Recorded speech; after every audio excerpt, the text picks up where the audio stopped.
Hi and welcome to this tutorial on Warrior One. I'm going to cover how to get in and out of the pose from Tadasana, standing at the top of the mat, and all of the little things that you can look at to make this pose work the best for your body.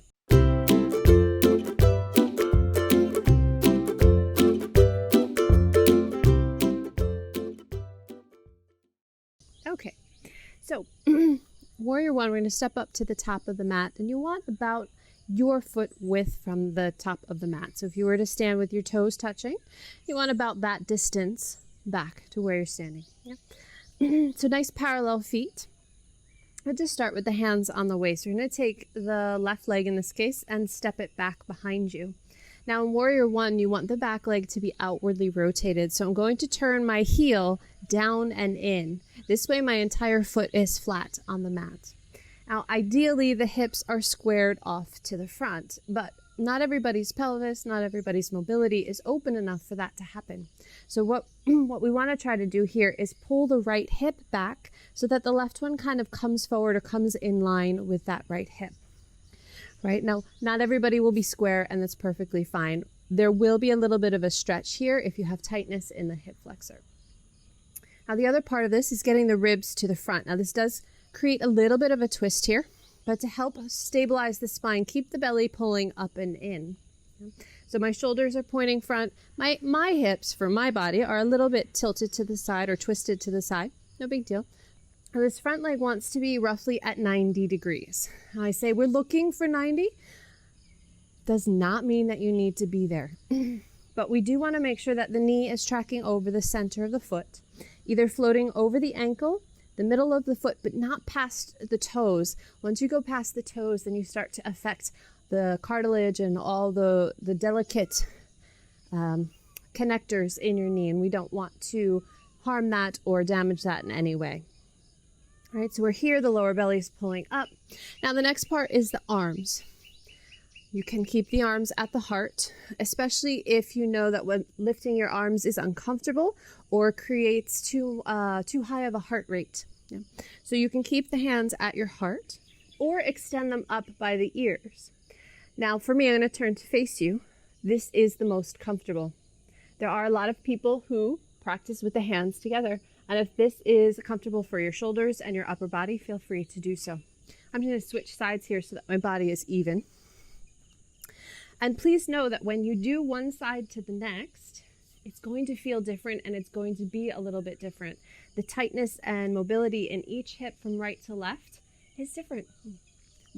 Although we're symmetrical, we're not really that symmetrical. So do what you can with what you've got, right? So again, I'm going to try to keep this knee over the center of the foot. My back leg is outwardly rotated to my rotation. Now, everybody will have a slightly different angle here, and you'll hear other teachers say, or there's a guideline that we're taught, right, to be about 45 degrees. Now, if I had more rotation in my hip, my back toes might be pointing to the side. But if you notice here, my knee is not pointing with my toes.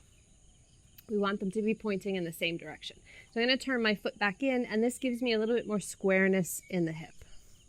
Just a little FYI there on the rotation. So keeping myself as square as I can. My joints are happy. My ankle, my knee, my hip, they all seem pretty happy. I don't have much pain here. A little bit of stretch in the front hip. And we want to make sure that the lower back is happy too. Yeah. So once you're here, shoulders over the hips. Now for some people to keep the spine straight, this is not possible. Sometimes the torso tilts forward just a little bit, and that's okay if it does. Just make sure that the belly is pulling up and in, because in every asana, every pose we do, we're looking for length in the spine. Yeah. So again, with the arms, they come up by the ears. Let the shoulders rest down. Now for some people, the arms are going to be here for Warrior One. For some here, for some here, for some all the way up, because they have more mobility in the shoulders and around the rib cage. And it's all good wherever the angle falls for you and you can maintain and you feel comfortable, go for it.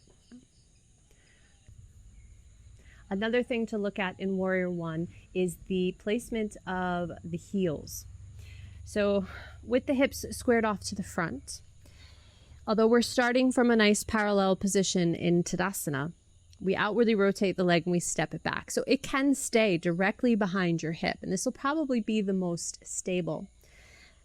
The leg is outwardly rotated, foot is flat, etc. But if your hips are really tight, you may need to take the leg a little bit wider than hip width. So meaning that the toes come a little closer to the edge of the mat, the long edge of the mat. This will give you a little bit more stability, and it'll allow you to square off your hips a little bit more because you create more space. Which is always a good thing, to create more space, yeah? However, if your hips are a little bit more open and this doesn't feel like anything to you and you have no stretch in the front of the hip, then you can move to heel alignment. One heel creates a straight line to the other heel. If your hips are even more open than that, and there are some people who teach this way, which is totally valid, you can go arch of the foot to the heel. So if you were standing in a closed foot position, you would bring your heel to the peak of your arch of the second foot, and then that back foot creates a straight line back. Now for me, you'll see I cannot get my hips forward without getting pain in my knee. I feel this a lot in my knee, and that's not necessarily a healthy sensation. I don't want my knee to be affected in Warrior One. So for me, this pose doesn't work, but perhaps it does for you. And adjusting the rotation of your leg as needed. I'm gonna move myself back out here. Whoop. Aha. And finding the balance. Yeah. And there you have it. There's your Warrior One. Join me on the next tutorial. See you next time, and remember to breathe. Thank you for practicing with me. If you liked the class, please hit the like button and subscribe to my YouTube channel. And be sure to click the bell for email notifications when new videos are released. Let me know how you felt after doing this practice in the comments below. I'd love to hear your feedback. Also, if you have a request for a specific focus or tutorial, please ask in the comments below. Please share this video if you know someone who might enjoy it. Be well and remember to breathe. See you next time.